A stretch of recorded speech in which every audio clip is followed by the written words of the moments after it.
everybody, hola a todos, Indigo Ko here. So, we're gonna watch the Trump and Ciattarelli's different paths of what's been going on with in New Jersey and comparing like the votes and all that of what's been going on. And I do know that there has been government shutdown. It has been happening. It's all over the news, YouTube, everything. I mean, this is the same thing over and over again, but I decided I was going to switch it up and I was going to show you something different for the news. So let's go and check this out. Welcome back. Democrat Mikey Sherrill continues to hold a slight lead over Republican Jack Ciattarelli in the race for governor of New Jersey. That's according to a new Fox News poll. Sherrill leads by 7 percentage points among registered voters. That's just outside the margin of error. Now, a recent Emerson College poll had the race tied. New Jersey has typically been a reliably blue state. Ciattarelli has tried to keep the focus of the race away from President Donald Trump, hoping to outperform the president in a state Kamala Harris won by nearly 6 percentage points last year. NBC News national political correspondent Steve Kornacki has more on the race.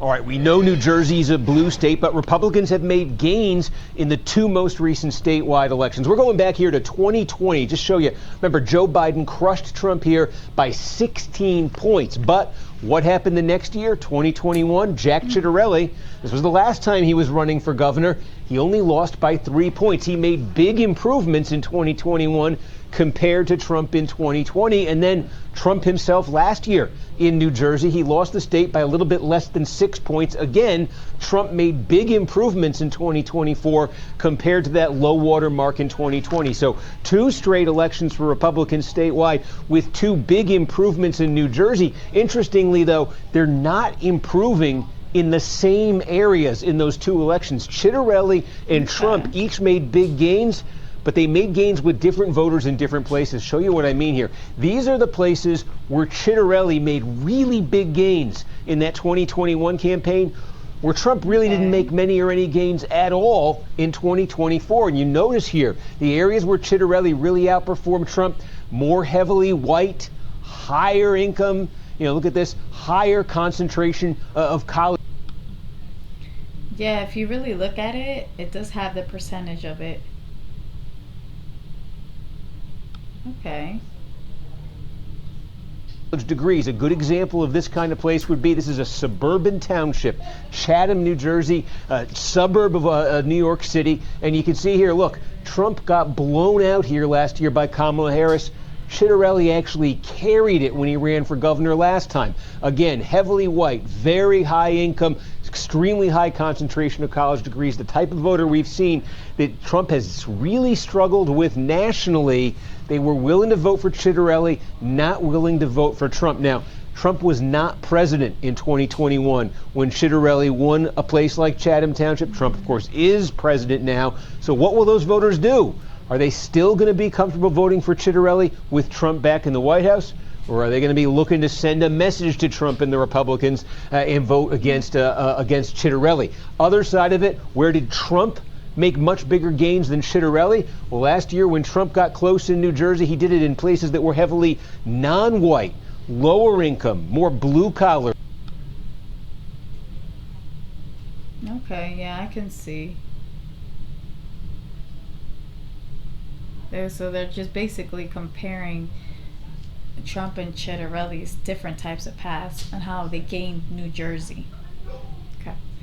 Their lower concentration of college degrees. Good example of this kind of place would be Union City.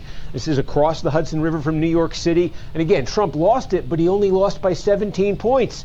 Compare that to Ciattarelli. He lost Union City by 70. And again, this is 82% Hispanic. It's a much lower mean household income than we saw in Chatham. Much lower concentration of college degrees. The question for Ciattarelli and for Republicans is, can they make gains in places like this through an association with Trump without also hurting themselves in places like Chatham Township, where that connection with Trump has not necessarily been a good thing?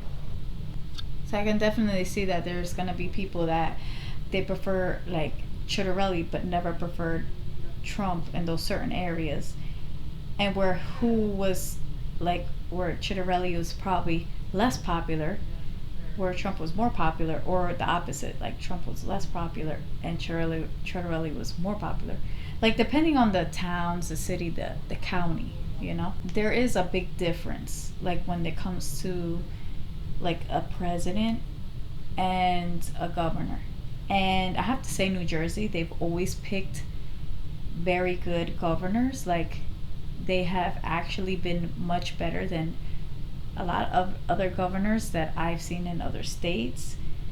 I just feel like it could be because of their education level and the way New Jersey presents themselves. How people feel like, oh, we can trust them, or we can trust this candidate, or whoever's trying to be governor and stuff. So, I mean, it's a little bit different in New Jersey because New Jersey is actually a little bit more honest when it comes to like voting and picking certain candidates for a certain party and stuff. So, I mean, it's not as bad.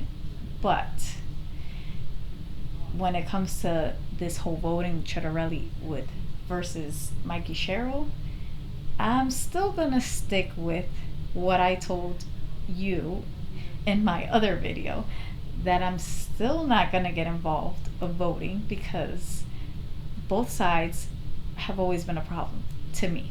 So hasn't always been good for me because let me tell you something, both sides very hard to get along with. I've tried and it's not as easy. It's not as easy. That's all I can say. So, going with that, I'm just fine with whoever's supposed to win is gonna win. And like I said, I'm not picking sides. And it is what it is, you know? Maybe people just have to humble themselves. A certain party has to humble themselves to actually win.